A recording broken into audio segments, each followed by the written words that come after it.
Hey everyone, we actually went on our very first reptile adventure since all of this COVID nonsense began. And I'm not downplaying the significance or seriousness of COVID, I just mean the world's been, a complete, well, it's been a riot for everybody in every sense of the word for the last few months. So we went on our very first, very short reptile adventure, and that was to Reptile Gardens. So, Reptile Gardens is a really, really cool place for anybody who is interested in reptiles or even birds or frogs or anything like that. It's in the Black Hills part of South Dakota near Rapid City, so that's also near Crazy Horse and Mount Rushmore. So it's a really, really cool place. There's a lot of really fun stuff to do up there, including there's a mammoth dig site where they've found ancient mammoths and stuff a little bit further south than that. But I really want to talk about Reptile Gardens. Reptile Gardens is actually in the Guinness Book of World Records for having the most venomous snakes in the world in one facility. Most of those actually aren't on display. It's kind of like a lot of other zoos and facilities that have a lot of animals where most of them aren't on display to the public, but they do keep and hold on to them and study them and use them for breeding projects or for study or whatever else may have you. Reptile Gardens is a really cool place because it does have a vast variety of different animals with a lot of information about all of them to begin with. So, they have a little bit of something for everybody. And sorry, our dog is in the background.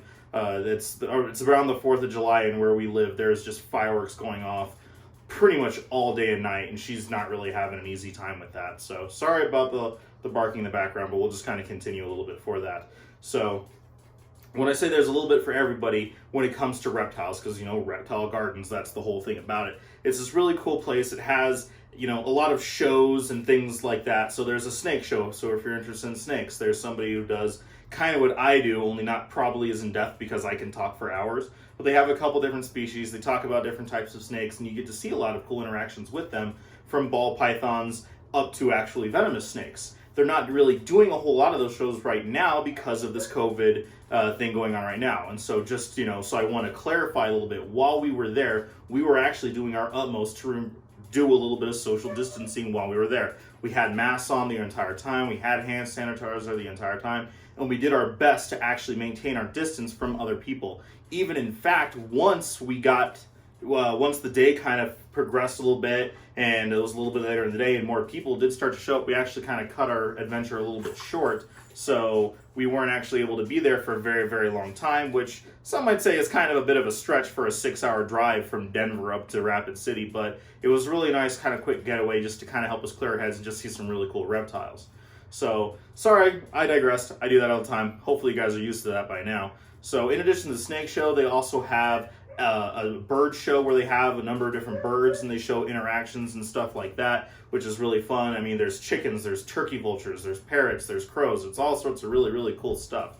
In addition to that, they also have another really cool one, which is an alligator show. So if you guys have seen my channel, you've seen me mess with some alligators. And they do something not quite as hands-on because it's really more of just kind of a show and tell. Over at the alligator farm down in Colorado, it's actually, we're looking at them, we're seeing them, we're checking them out because they do a lot. Because when you have that many large reptiles together, there can be some scuffs and scrapes and stuff. And so you're helping assist with that there. This one, it's just a presentation. It's just to kind of show off and talk a little bit about the reptiles. So they have this huge domed sorry about that. There are birds in there, but there's huge domed plaza that's this 2-floor thing where it has, on the bottom levels, it has the inside of all of the large crocodilians, so the alligators, the huge saltwater crocodile from Australia, Maniac, the very endangered, very beautiful Cuban crocodiles, Johnson crocodiles, and those are all the really cool animals that have access to both indoor and outdoor enclosures. And actually, when we showed up, because we got there as soon as they opened, we actually, it was right when the Cuban crocs were going outside, and it was really cool to see that. Also downstairs, that's where they have a lot of the smaller animals and kind of smaller enclosures. The very small venomous species, some invertebrates, some arachnids, a bunch of a large variety of amphibians. They have Komodo dragons, bearded lizards, Gila monsters, scorpions, black widows, all sorts of kind of crazy stuff. And then once you go up, and then also downstairs, there is this huge open kind of area that has bromeliads and plants and all these really cool things where you have a designated path to kind of walk through, but also in there, they do have tortoises, they have anoles and lizards and small agamas, and they do have parrots on their little posts, and they have a huge pond with different turtles and tortoises and stuff like that, which is really cool.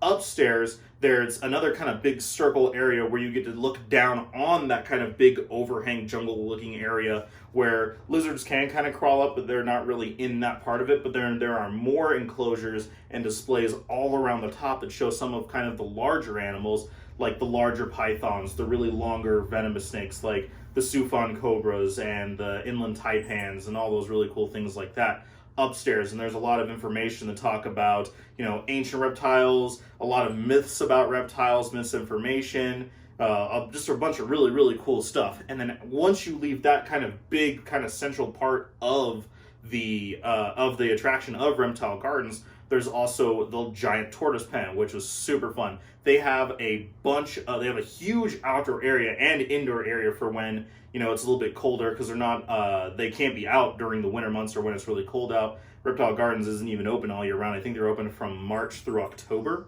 But they have a bunch of Aldabra tortoises and redfoots and sulcatas. They also have a little prairie dog town for people here in Colorado. That isn't really something super great, but it is kind of interesting to see as well. And it's just a really cool place. If you're interested in reptiles, I definitely highly recommend going to Reptile Gardens. It's very cool. They do a lot of, education and breeding programs for some endangered species of reptiles. They were some of the first that breed a lot of different species here in the United States. They're really awesome. Sorry, it's just clips. The staff didn't really have time to do anything with us this time because of all the nonsense in the world going around. But it was still nice to see that, and hopefully those little bits that I'm going and ranting on about over and over again, you guys will enjoy and spark your interest, and maybe once the world kind of calms down a bit or progresses to where we can kind of travel a little bit more safely, you guys can check that out too. Always stay safe, guys. Please stay safe. Please enjoy your reptiles, and I'll catch you next time.